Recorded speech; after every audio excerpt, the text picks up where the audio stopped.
Hey everybody, welcome to another evening here in October Country. We're talking about one of my favorite little horror movies tonight. We're talking about Incubus, starring the great Bill Shatner.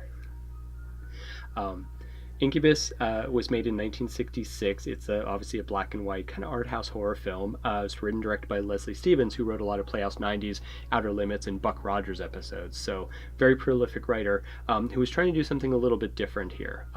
The plot follows a succubus, which is a female incubus, and kind of a demon who her job is to seduce evil men and bring them to their demise. Rightfully so, I guess. So, in a way, she's kind of doing good stuff. Anyway.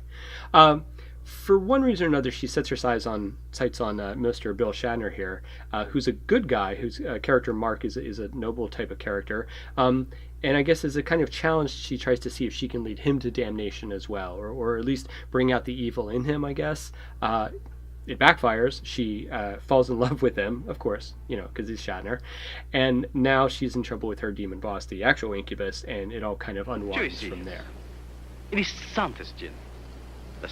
This is the only feature film I know of that's entirely in Esperanto. Esperanto is a composite language created in the late 1800s by a guy named Dr. L.L. Zamenhof. Zamenhof? I don't know. As a way to use language, use the commonalities of language between different nationalities to bring them together into a group language where the divisions between people are erased to some degree. If 2018 has taught us anything, it's that maybe people actually like the divisions between themselves and others, and the language never really caught on. This film, actually, I'm more or less sure, is one of the best physical records we have of its use, even though what I read on IMDb says that William Shatner consistently mispronounces a lot of the words in it because he's from Canada, and his Esperanto accent takes on kind of a French-Canadian thing. It is lucky, actually, that we have this film, because a year after it was done, a lab mistakenly destroyed the master and all its copies. So for a long time, this film was actually thought to be lost forever. However, a copy was discovered in the Cinémathèque Française, and it was restored, put on DVD, and here we have it now to watch for our own amusement.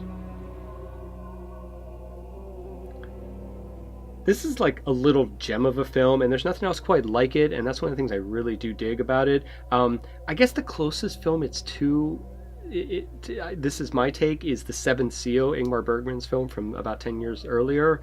I don't know why, except yes, they're both in black and white. They both have this kind of pastoral, gentle feeling to them that betrays an underlying real sincere creepiness underneath, and that's sort of what attracts me to both of them, I guess. The bucolic feeling transposed against the real sinister aspect. So anyway, that's what I really dig about him. Also, this film has an ending that will just freak you the F out. It comes out of nowhere. I'm not sure. It's very simple. I'm not sure why it's so disturbing, but it is. And I don't know if anything's ever been done quite like it, except maybe The Witch from a year or two ago, but I don't really even think so. I think this one tops it. So please, if you get a chance, check out Incubus. I believe it's the copyright lapsed on it. I believe it's in public domain, so it is on YouTube to watch in its entirety. Not in a great version, but you can watch it. Hopefully I'm right and it is copyright free. If it's not, you shouldn't watch it on YouTube for free. You should rent it or buy the DVD so that the money goes to the right place.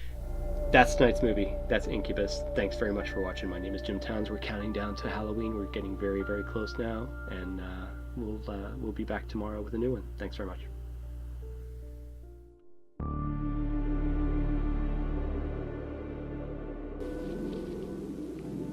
Minha mamãe, no legado, Eileen.